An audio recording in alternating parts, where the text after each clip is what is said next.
Si la oposición no se une, vuelve el movimiento al socialismo. Queremos hablar de este tema y para ello nos acompaña José Luis Santiesteban. ¿Cómo está, José Luis? Buenas noches. Muy buenas noches, gracias. Un privilegio estar con usted, Freddy. También está Marcelo Silva. ¿Cómo le va, Marcelo? Qué gusto, un privilegio estar aquí en Santa Cruz. Un cordial saludo a toda la audiencia y por supuesto a José Luis. Bueno, y con usted comenzamos, Marcelo. Con el mayor agrado. ¿Cómo lo ve? Si no se une la oposición, vuelve el movimiento al socialismo. ¿Es así? Es complejo. El movimiento al socialismo ha tenido una deflación muy importante en su espectro electoral. Se ha encuevado, permítame ese término, en su voto duro.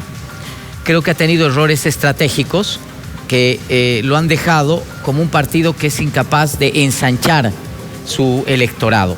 El MAS tenía la misión importante de abrirse a clases medias, a sectores urbanos, donde indiscutiblemente había perdido muchísimo de caudal electoral.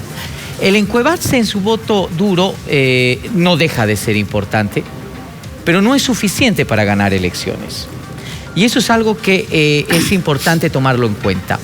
El decir que el MAS puede ganar la elección en un posible fraccionamiento de la oposición, sí, es real. Pero de todas maneras, el MAS no va a alcanzar una votación que esté a la expectativa y al talante, ni siquiera de la última elección, que por supuesto tuvo resultados bastante cuestionables. Cuidado que el MAS gane en primera vuelta, decía Fernando del Rincón. ¿Hay posibilidades de eso, José Luis?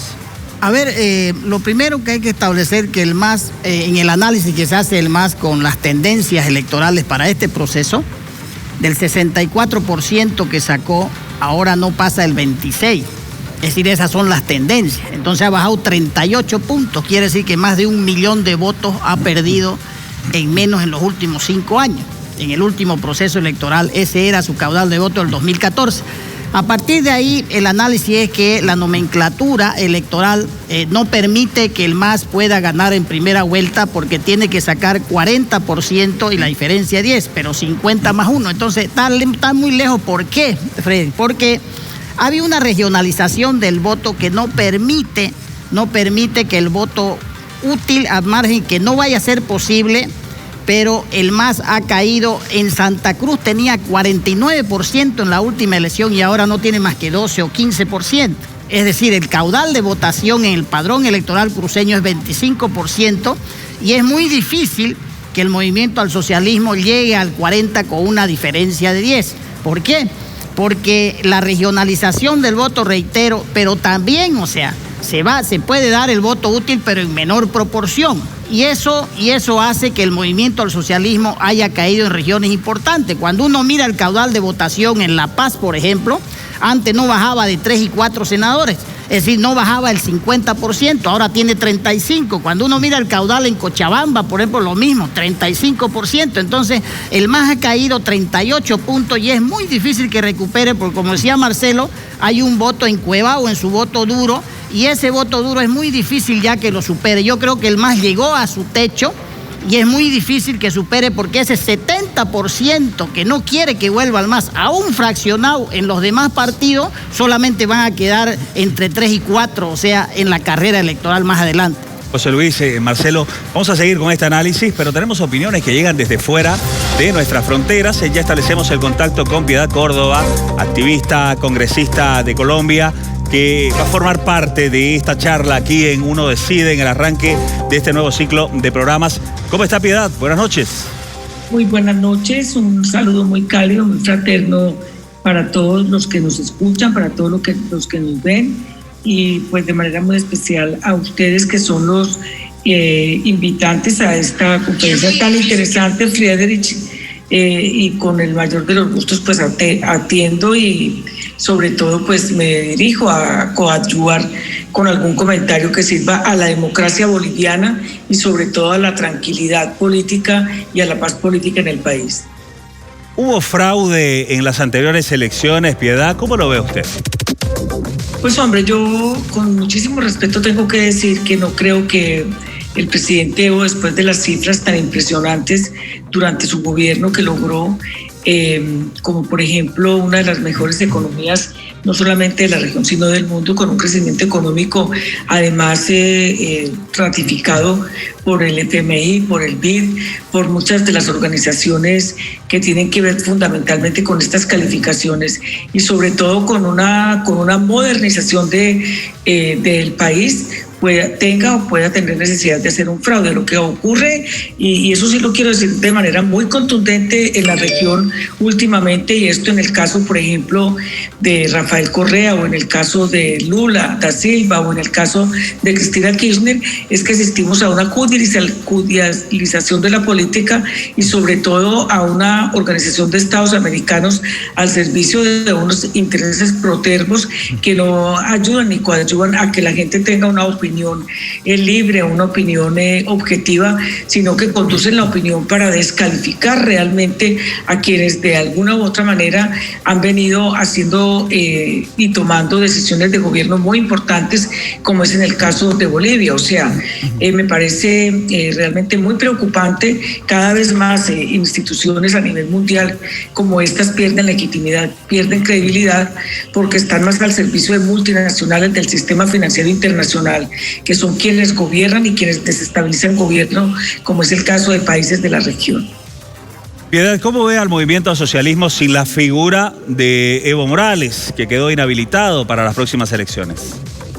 Primero que todo, yo, con el respeto que me merece el hecho de no vivir en Bolivia, pero sí haber estado allá, amar una nación que tiene su génesis en el espíritu del libertador Simón Bolívar, quiero decir que este es un movimiento que se fue fraguando en una lucha popular, en una lucha por la soberanía boliviana y en una lucha por la nacionalización de sus recursos, y que por lo tanto no es la figura caudillista del expresidente Evo Morales, sino realmente en una construcción popular, en una construcción social, en una construcción de hombres y mujeres que reivindica además el Estado pluriétnico, multinacional, plurinacional de un Estado como Bolívar. Yo creo que el movimiento al socialismo es realmente un movimiento que prefigura y que configura no solamente en Bolivia, sino en la región, de la manera como cada vez más se defiende la soberanía de la nación, se defiende la soberanía popular.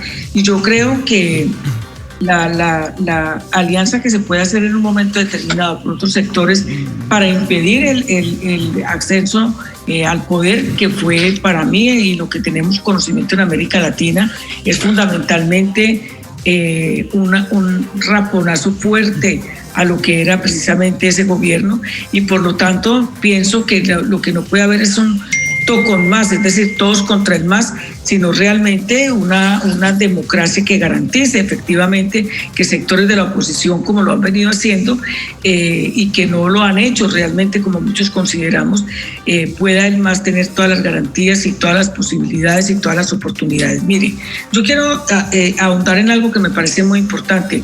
No es muy extraño que Correa sea inhabilitado, que Correa no se pueda presentar a la candidatura presidencial, que tenga que estar por fuera, que lo que fundamentalmente se ha venido esgrimiendo es el hecho de que robaron, de que eran corruptos, cuando fue considerado el mejor presidente del mundo. Lula da Silva sacó por lo menos 70 millones de brasileños y brasileñas de la miseria, de la pobreza, y luego llega Dilma y es derrocada del poder. Eso tiene otro antecedente, y es el derrocamiento de Estado de Mel Zelaya en Honduras, por el hecho de plantear la posibilidad de una reforma a la Constitución que pusiera a Honduras al pie de lo que significaban las nuevas transformaciones. Y luego pasa con Lugo en Paraguay, donde también es derrocado, es traicionado por su vicepresidente y prácticamente estuvo a punto de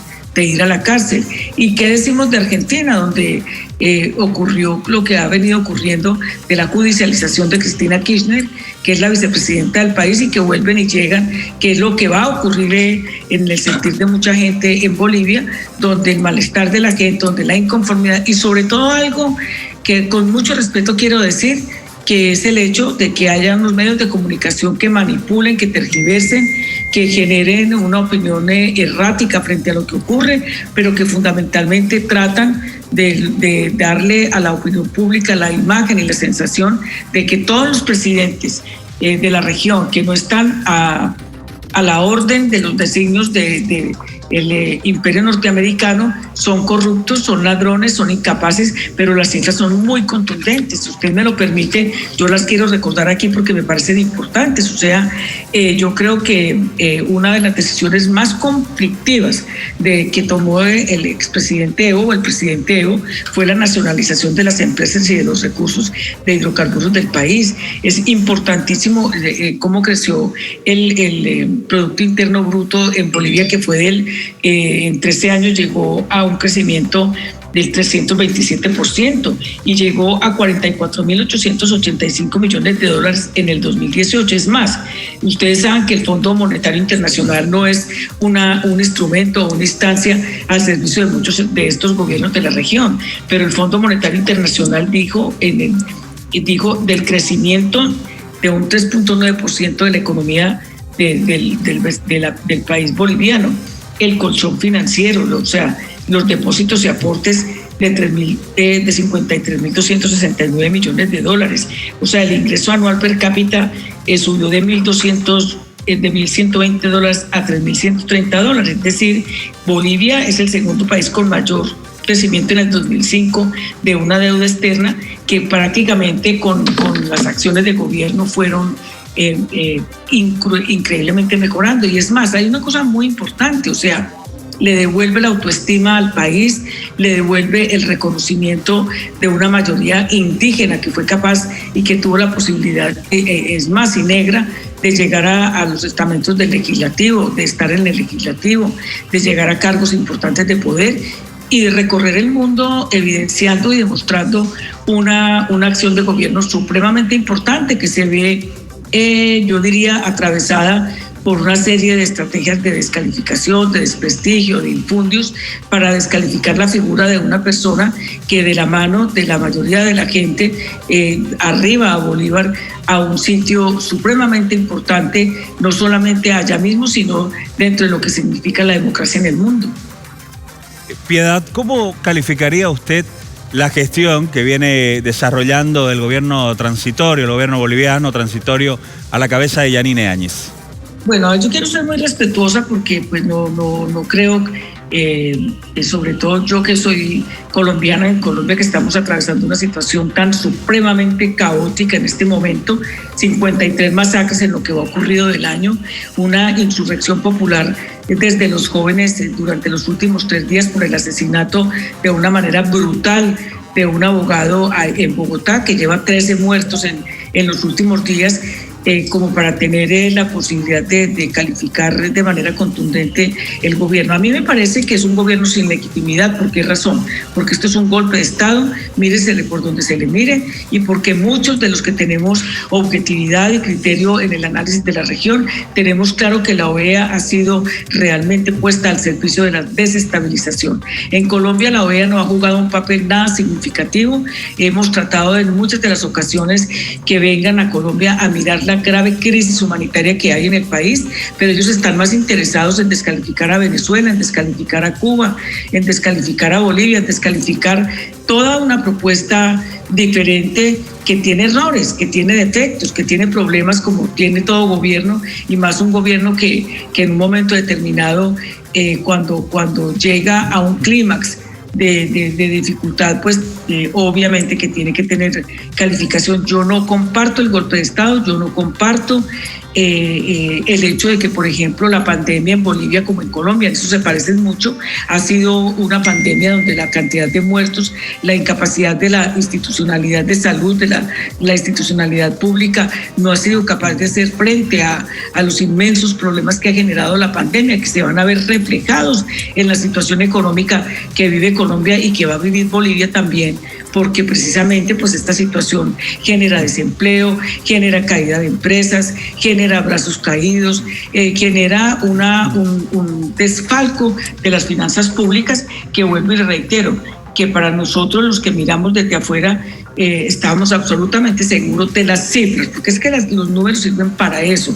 Las matemáticas son contundentes y son filosóficas. Las matemáticas dan cuenta de que una propuesta, un programa de gobierno se lleva a cabalidad y que hay resultados. Pero yo lo que siento es que hay un retroceso y que lo más importante en Bolivia es que la derecha, que dio un raponazo a la presidencia de Evo Morales, asistido por instituciones como la OEA, pues tenga la posibilidad de permitir que el MAS pueda hacer su campaña presidencial sin cortapisas. Ahora, el hecho de que un sistema electoral que es el mismo que opera en Colombia, que es el mismo que está operando en Ecuador, pero obviamente que hace parte de toda una estructura, de toda una estrategia de poder, de sistemas que no se avienen a la por ejemplo, posibilidad de la nacionalización de los recursos naturales, porque no nos metamos mentiras. Bolivia es un país muy rico, Bolivia es un país lleno de riqueza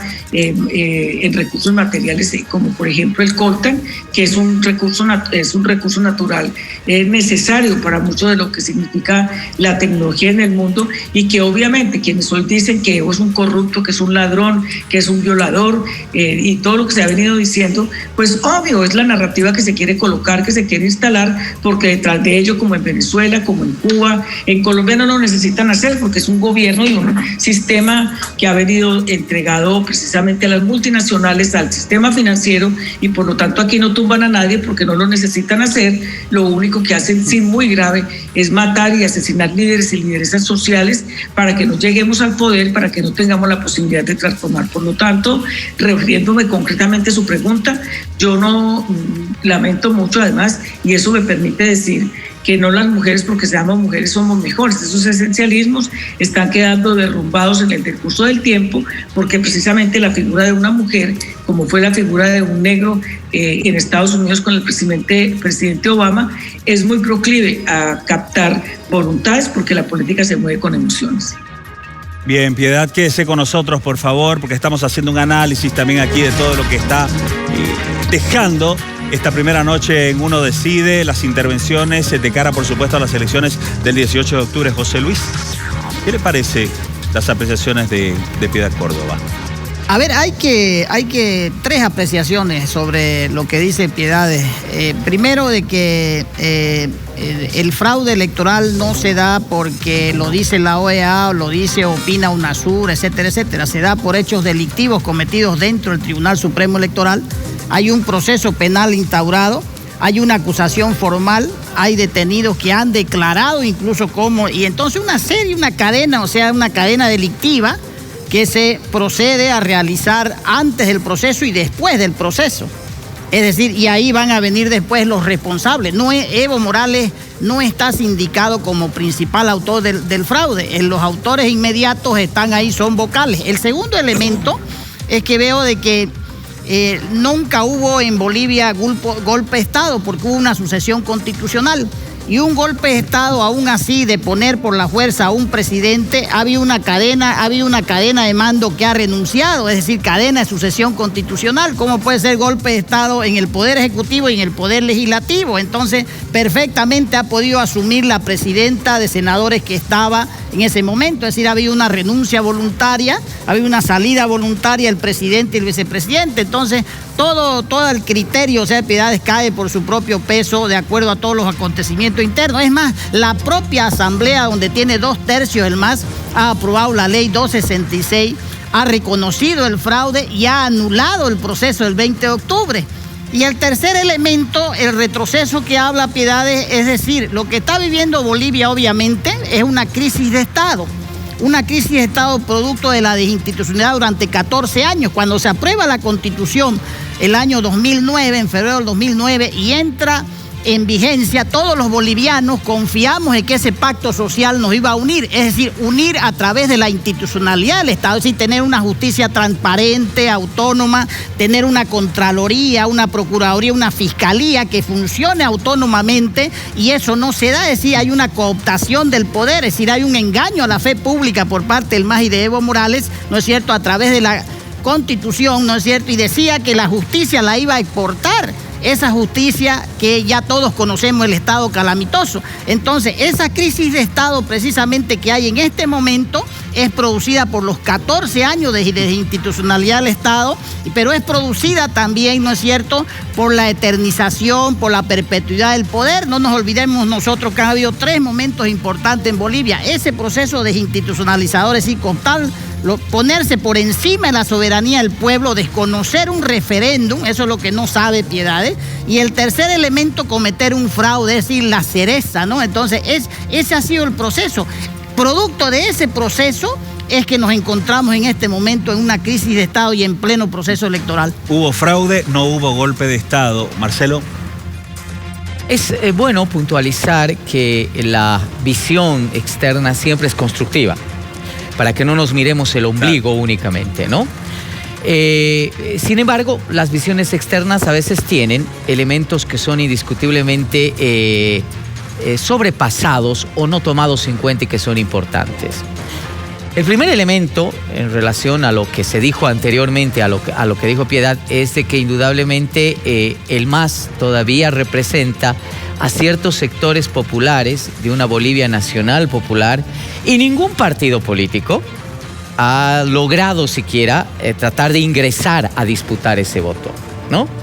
Por lo tanto, el MAS necesita, por supuesto, representar esos sectores, porque no es bueno que esos sectores se queden sin representación política. Puede ser altamente peligroso para la democracia que ciertos sectores étnicos, ciertos sectores que tienen un voto identitario, rurales, se queden sin una representación política, ¿no? Por lo tanto, el MAS debe participar en las elecciones, pero además debe hacerlo en el ámbito completamente democrático. Y eso es algo que me parece importante. Y segundo, la utilización de la fuerza o tomar decisiones tajantes no es siempre el mejor camino. El contexto es muy explosivo en Bolivia. Hay alta tensión social.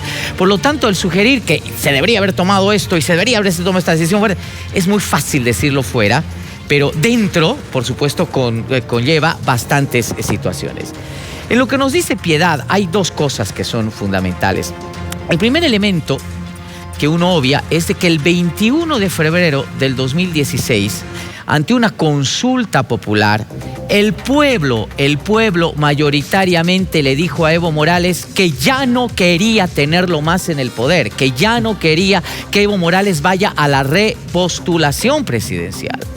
Y el gran problema, el gran elemento central que dio origen a toda esta cadena histórica que terminó el 20 de octubre, fue porque Evo Morales desconoció la voluntad popular. Ese es el gran problema. Ahí nace el tema.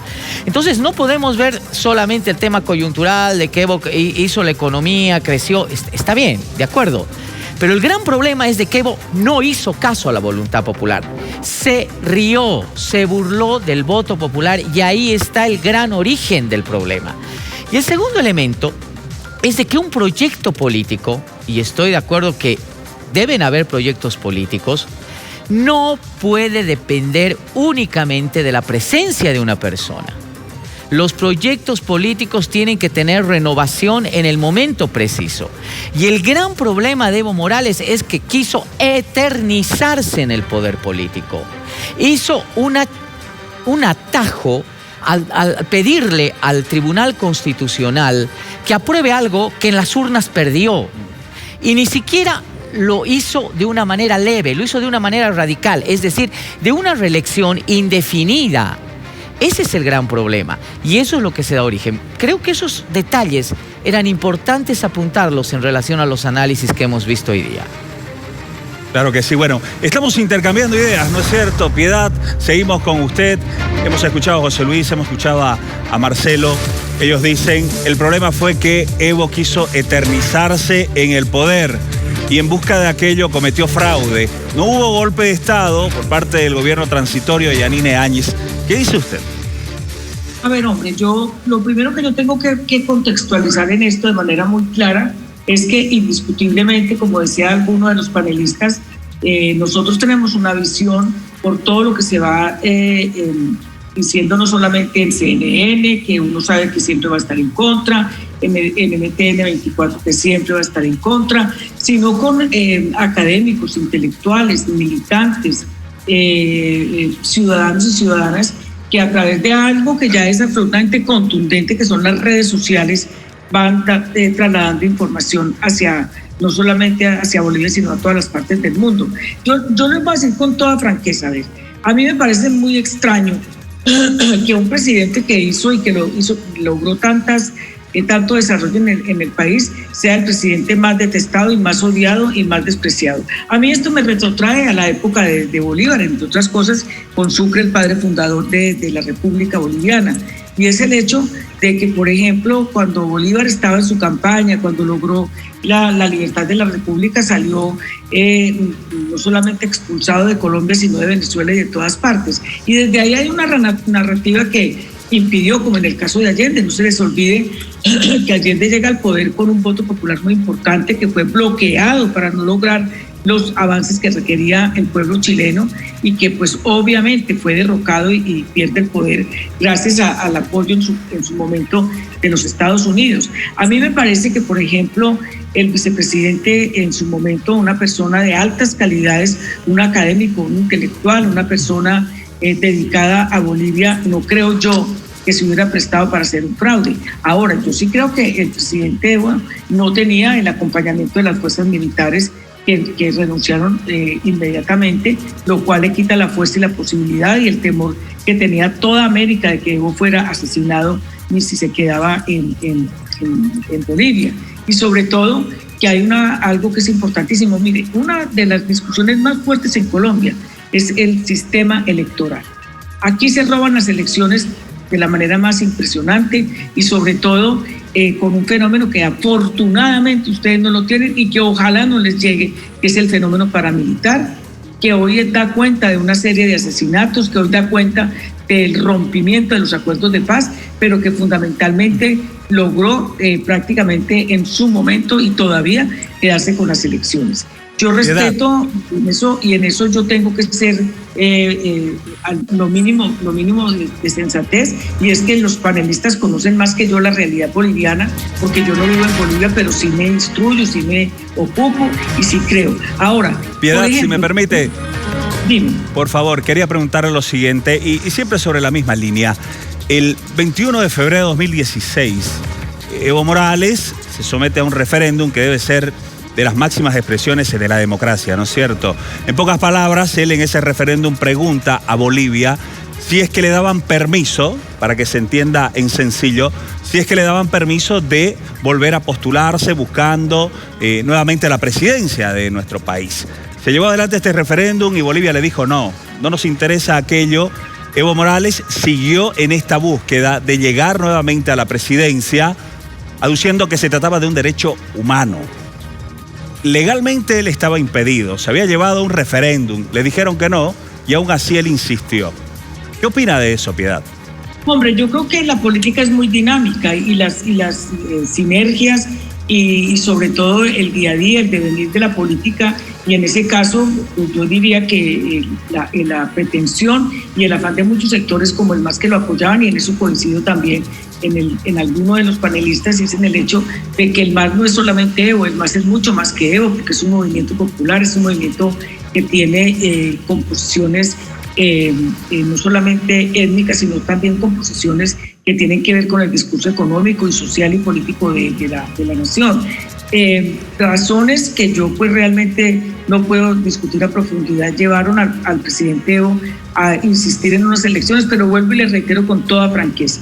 Yo, dada la narrativa de América Latina que apresa a Lula sin razón, que monta el lavajato y que es capaz de asegurar que era un ladrón y un corrupto, que luego tumba a Dilma sin fórmula de juicio, que prácticamente ha tenido a Cristina en la cárcel, que tuvo que salir Correa de Ecuador y que ahora es indicado de corrupto y condenado a 8 años. Yo no creo que Bolivia sea la excepción, con todo respeto.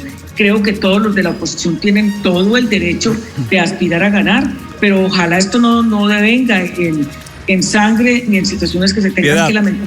Todo lo que vimos durante todo este tiempo cuando sale el presidente Evo del país, y que efectivamente si ganan las elecciones las ganaron, si las gana la oposición pues las ganó. Lo cierto es que lo que ocurrió no fue en estricto derecho. Piedad, insisto, ¿qué opina de lo que pasó en Bolivia. 2016, Evo Morales se va a un referéndum, pregunta y Bolivia le dice no y él insiste. Bueno, pero es que vuelvo y te repito, ya te contesté. Esa es la dinámica de la política. Si el pueblo dijo no, él insistió, se dieron cambios en un momento determinado. ¿Fue un error de Evo Morales insistir, Piedad? No, es que uno no hace política por deporte, es que uno hace política por convicciones, es que uno ama a su país, es que uno ama a su pueblo. Mire, yo he sido secuestrada, inhabilitada, con una hija desaparecida, con una cantidad de cosas. Entonces, si yo tomé la decisión con mis convicciones políticas de hacer política, tengo que asumir también las consecuencias de lo que eso significa. Pero si la mayoría de los bolivianos le dice no, Piedad. No, si la mayoría de los colombianos, yo no tengo el poder para mantenerme en el poder como mantiene la derecha de este país, el poder arrodillado a los designios del imperio norteamericano. Pero si yo me presentara a unas elecciones y me dijeran no, pues perdí. Así de sencillo, las situaciones son diferentes. Yo no soy presidenta del país, yo simplemente soy una activista de derechos humanos que tengo criterio y tengo capacidad de pensar y capacidad de reflexionar, y les reitero, con la narrativa de América Latina, independientemente de lo que ustedes dicen, el pueblo boliviano dijo que no, él insistió sus razones como político, como miembro de un movimiento que le dijo a América Latina en su momento que la coca no era el problema de Bolivia, que era un problema de orden multilateral y de un problema de orden financiero, que fue capaz de hacerlo. Para mí es un hombre de mucha valía, y lo que yo pienso y lo que yo creo es que esas son circunstancias que se dan. Nosotros perdimos las elecciones del plebiscito hacia la paz. Se logró luego una aprobación y prácticamente el acuerdo está en el suelo. Esa es la política, y nos toca luchar y lograr que ese acuerdo de paz no se vaya a la caneca, porque lo contrario Colombia va a seguir en una guerra brutal como la que ya tenemos. Uno habla desde lo que nos ha tocado vivir, desde la guerra que nos ha tocado presenciar, y por lo tanto yo creo, con todo respeto por los expertos, por los activistas políticos, por los jefes políticos de Bolivia, que esto hace parte de toda una contienda política donde no es que uno se pretende aterrizar en el poder. Yo creo que lo que se pretende es lograr defender un proyecto político de la región y de Bolivia, que hace parte de nuestra región. Muy bien, ahí está entonces.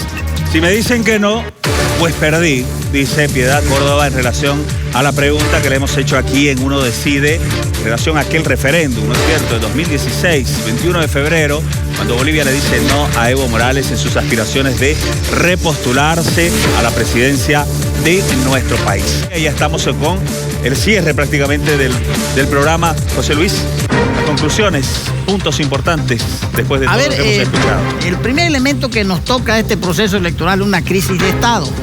El segundo es, por eso es que uno mira la campaña electoral y está judicializada, porque hay muchos órganos cuestionados.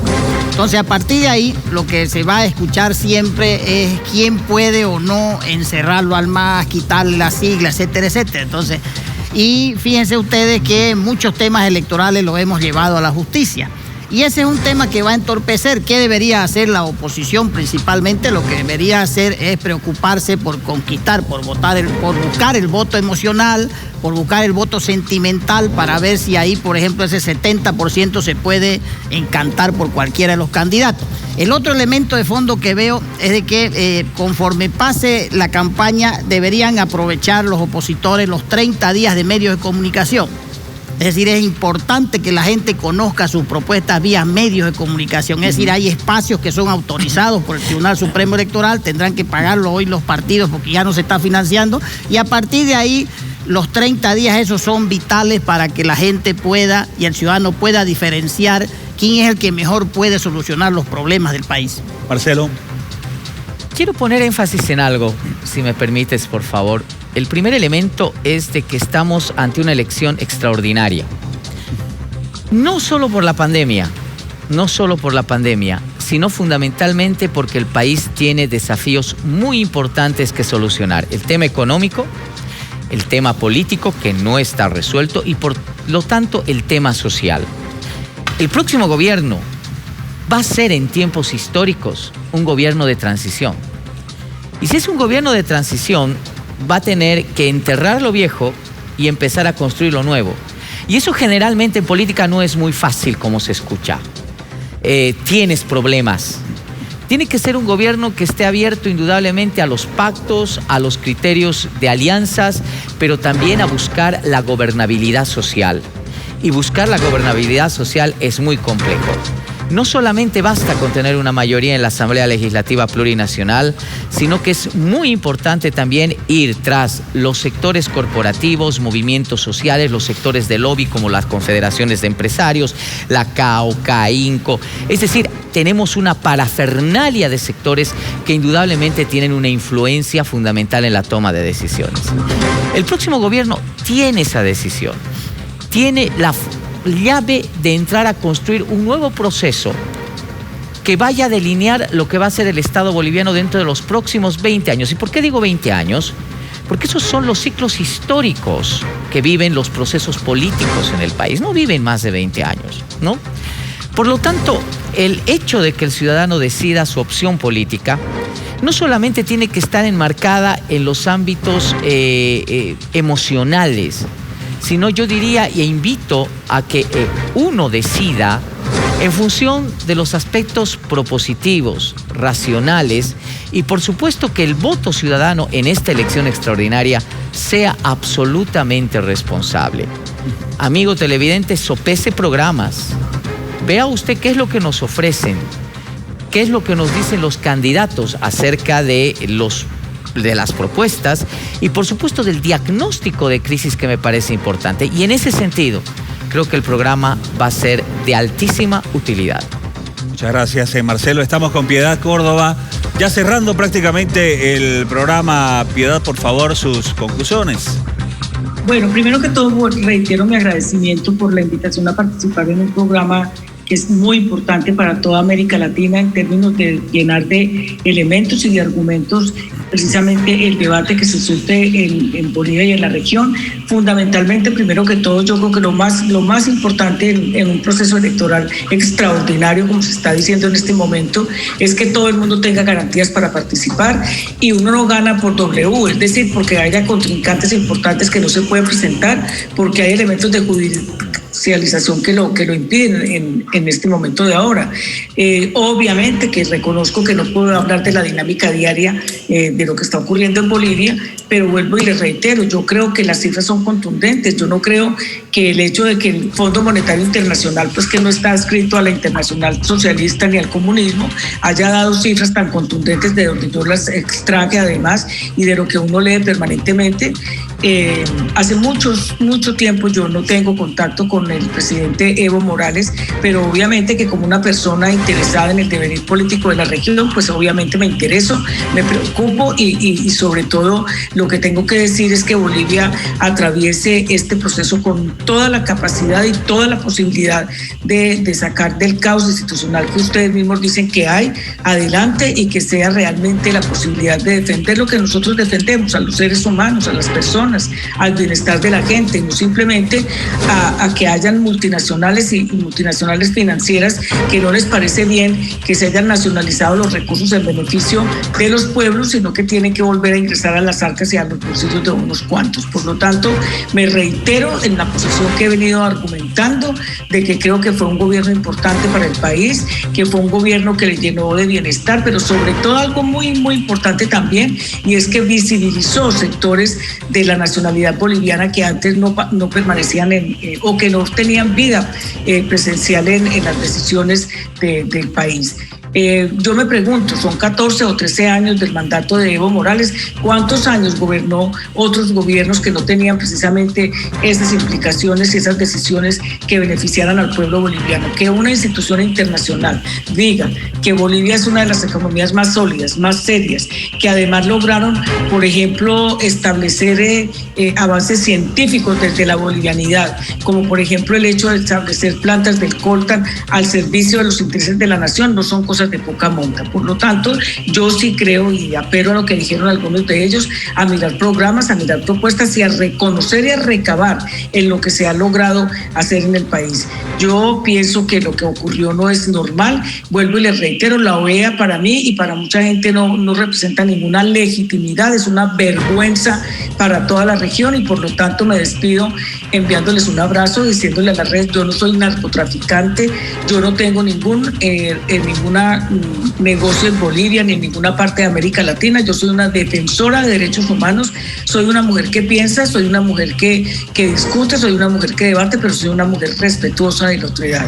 Muchos éxitos a Bolivia, estaremos muy pendientes de lo que pueda ocurrir y muy vigilantes frente a la violación de lo que significan los derechos humanos, como también les pedimos a ustedes que acompañen a Colombia en una situación tan conflictiva, tan grave, tan delicada como la que se está viviendo en el país.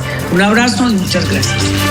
Piedad, bueno, muchísimas gracias de verdad, ¿no? Le queremos agradecer a nombre de toda la producción de Uno Decide por estos minutos. Ha tenido la gentileza de compartir con nosotros sus ideas y además de intercambiar las mismas con nuestros invitados acá en piso. Le agradecemos bastante, Piedad, que esté muy bien. Éxitos.